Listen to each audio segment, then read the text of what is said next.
Semakin diserang, semakin difitnah, dan semakin disindir, justru elektabilitas pasangan Prabowo Gibran semakin melejit. Assalamualaikum warahmatullahi wabarakatuh. Baik semuanya, semoga kita sehat selalu dan diberikan kelancaran tentunya untuk menjalankan aktivitas sehari-hari dan juga diberikan umur panjang. Fenomena dinamika politik hari ini tentunya sudah semakin menarik kalau kita saksikan. Ada yang trennya positif, ada yang trennya negatif, bahkan ada juga yang maju kena, mundur kena. Nah, akhir-akhir ini pasca pengumuman nomor urut pasangan capres dan cawapres dan terjadi hal yang cukup mengejutkan bagi kalangan publik, yaitu pasangan nomor urut 2 Pak Prabowo dan Mas Gibran elektabilitasnya meroket. Padahal sebelumnya banyak sekali pengamat yang mengatakan bahwa ketika Pak Prabowo berpasangan dengan Pak Gibran, katanya elektabilitasnya akan menurun. Tetapi yang terjadi hari ini adalah sebaliknya, justru pasangan Pak Prabowo dan Mas Gibran ini semakin melejit elektabilitasnya. Dan usut punya usut, ternyata ini terjadi karena serangan dari partai PDIP ataupun para pendukung Pak Ganjar terhadap Pak Prabowo dan Mas Gibran. Baik itu yang menyindir, baik itu yang menyerang secara pribadi maupun secara lain-lain, dan juga ada juga yang memfitnahnya. Dan justru yang terjadi, ternyata ini justru berdampak positif bagi Pak Prabowo dan Mas Gibran. Kenapa? Karena ternyata empati publik sangat tinggi. Dan ini terjadi ketika 2014 dan 2019 lalu. Ketika waktu itu Pak Jokowi semakin banyak orang yang menghina, semakin banyak orang yang menghujat. Yang terjadi adalah Pak Jokowi di 2014 maupun 2019 memenangkan Pilpres. Dan memang mungkin kalau pemilih di Indonesia itu ya empatinya itu sangat luar biasa gitu ya.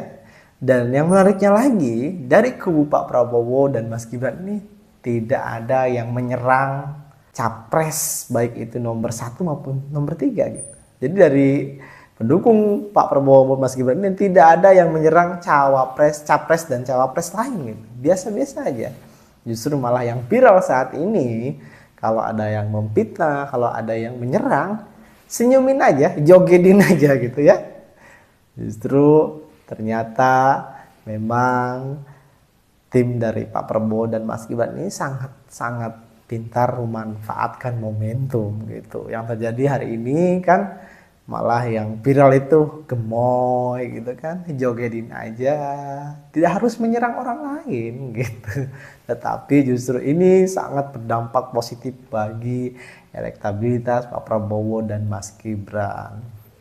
Oke, kembali kepada Mas Ganjar dan pendukungnya maupun PDIP, justru ini berdampak tren negatif.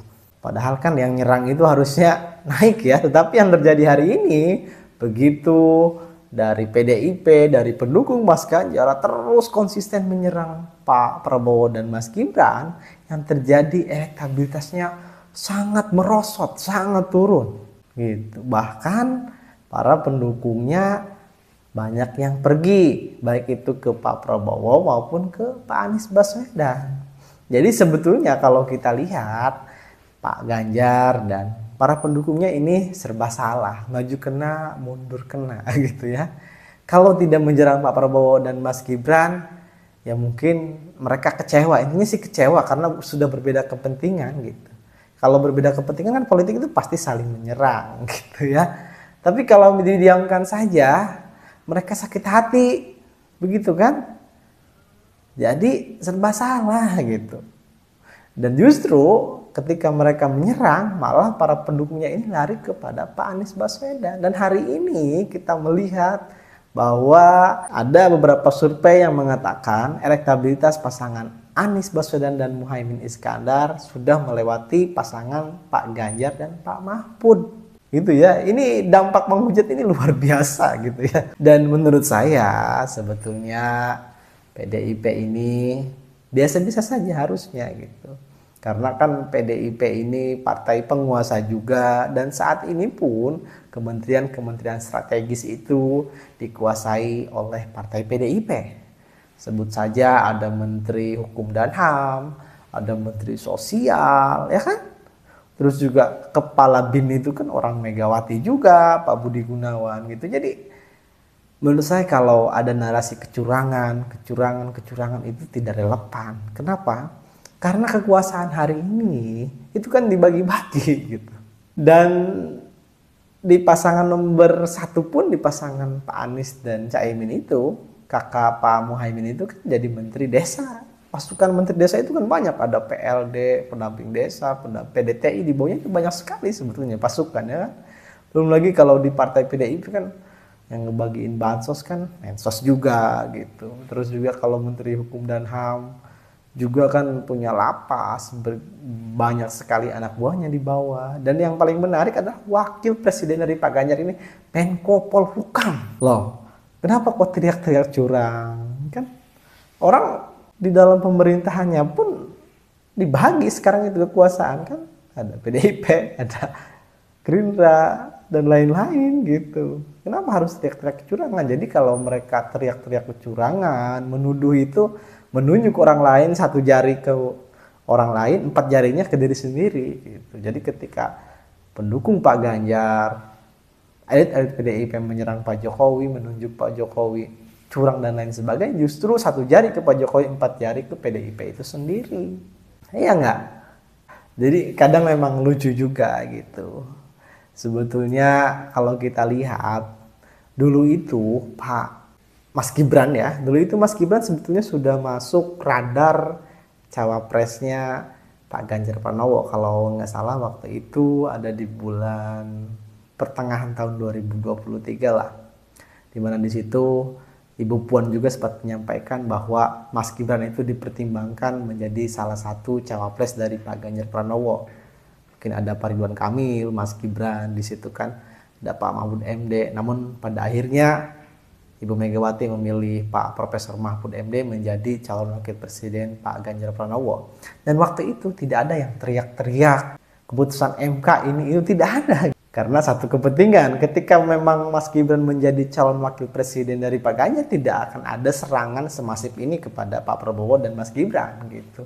Yang mungkin akan berbanding terbalik, mungkin PDIP yang akan mendukung ya kan, yang akan menjadi bemper perlawanan Mas Gibran gitu kan, tidak akan menyerang, tapi akan membenarkan apa yang dilakukan Mas Gibran.